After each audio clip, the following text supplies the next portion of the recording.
A 5-year-old sits at the dinner table and asks her parents for a new toy. Instead of hearing yes or no, she hears something completely different. How much does it cost? How many weeks of allowance is that? Would you rather have the toy now or save for something bigger? This isn't deprivation. This is preparation. And it's exactly how wealthy families create generational wealth. Most parents teach their kids to get good grades and find a safe job. Wealthy parents teach something entirely different.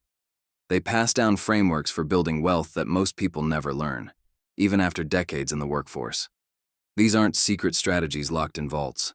They're simply lessons that start early and compound over time. The gap between financial success and struggle often comes down to what you learned before you were old enough to realize you were learning. While most children are shielded from money conversations, the children of wealthy families are brought into them.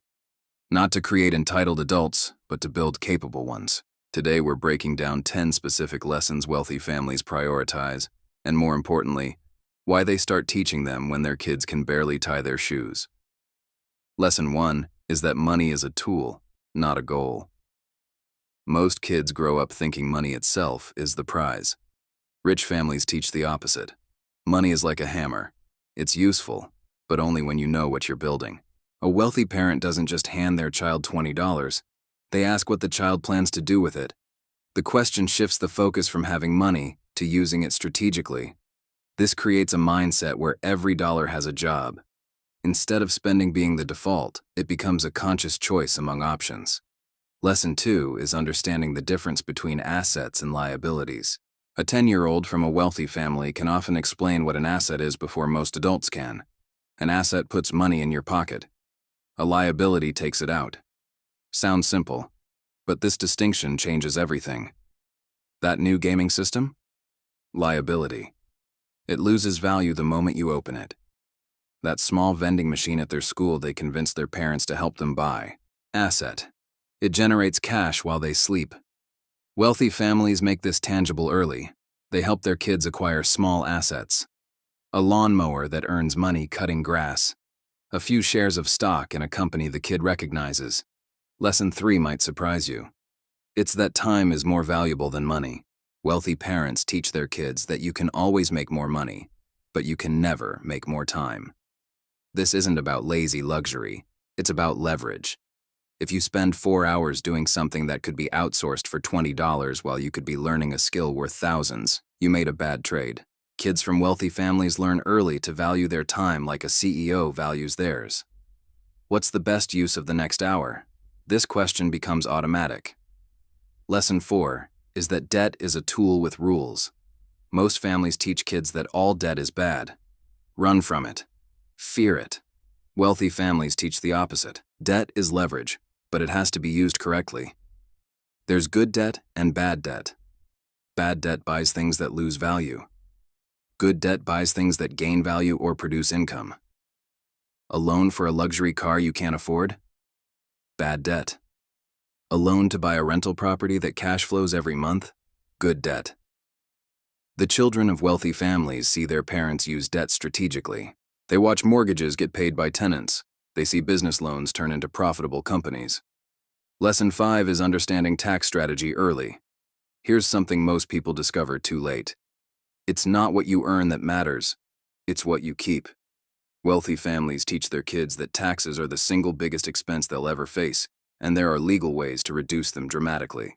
A teenager in a wealthy family might already understand write-offs, deductions, and how business ownership creates tax advantages that employees never get. They learn that a $100,000 salary gets taxed very differently than $100,000 in capital gains. This isn't about cheating or loopholes. It's about playing by the actual rules instead of the simplified version most people follow. Lesson 6 is that you become who you surround yourself with. Wealthy parents are extremely intentional about their children's environment, not in a snobby way, but in a strategic one. They know that your 5 closest friends predict your future more accurately than almost anything else. If your friends are broke and complain about money, you'll likely stay broke and complain about money. If your friends are building businesses and investing, you'll probably do the same. Wealthy families put their kids in rooms with other ambitious, disciplined, successful people. Not to network, though that happens, but to normalize success. When everyone around you is winning, winning stops feeling special or impossible. It becomes expected. This is why wealthy families pay for certain schools, camps, and activities. They're buying environment. Lesson 7 is learning to sell and negotiate. Every wealthy family knows this truth. Your income is directly tied to your ability to communicate value and negotiate terms. Most kids never learn this. They're taught that asking for more is rude or greedy. Wealthy kids learn the opposite. Everything is negotiable, and being able to make your case is a survival skill. They practice at the dinner table debating curfews. They negotiate allowances by presenting what they've accomplished. They learn to sell by explaining why they deserve something, not just wanting it. By adulthood, this becomes second nature. They negotiate salaries, close deals, and pitch ideas, while most people accept the first offer and hope for the best. Lesson 8 is understanding that failure is tuition. Most families punish failure. Wealthy families treat it as education. When a kid's business idea flops, the response isn't disappointment. It's curiosity. What did you learn? What would you do differently? This creates fearless adults who take calculated risks, while everyone else plays it safe and stagnates. Wealthy kids start businesses that fail. They make investments that lose money, and their parents celebrate the lessons. This mindset is why wealthy people try again after setbacks while most people quit after one failure. They learned early that losing money isn't the risk. Losing the lesson is. Lesson 9 is building systems instead of working harder. Here's a truth that separates the wealthy from the exhausted. Hard work alone doesn't create wealth. Systems do. Wealthy families teach their kids to ask a different question. Instead of, how do I work harder? They ask, how do I build a system that works without me? A kid might start with a lemonade stand. Most parents stop there. Wealthy parents ask, how could you have 2 stands? How could you hire friends to run them? How could you sell the recipe? The lesson isn't about lemonade. It's about scalability. By adulthood, these kids don't trade time for money. They build businesses, invest in assets, and create income streams that multiply their efforts. Lesson 10 is the most important. It's that wealth is responsibility, not permission to be lazy. This might shock you, but wealthy families are often stricter and more demanding than others. Their kids work, they have chores, they're expected to contribute. Why? Because money without discipline creates disaster. Wealthy parents know that handing someone everything destroys them. So they teach that wealth isn't about buying freedom from work. It's about buying freedom to choose your work. They teach stewardship. You don't just own things, you're responsible for them. You don't just make money, you have a duty to use it well. This is why generational wealth continues in some families and evaporates in others. Here's what all 10 lessons have in common. They start early, they're consistent, and they're experiential. Wealthy families don't wait until their kids are 18 to teach them about money. They start when they're 5. They don't lecture once, they live it daily. And they don't just talk about these concepts, they let their kids try, fail, and learn. You don't need to be rich to teach these lessons.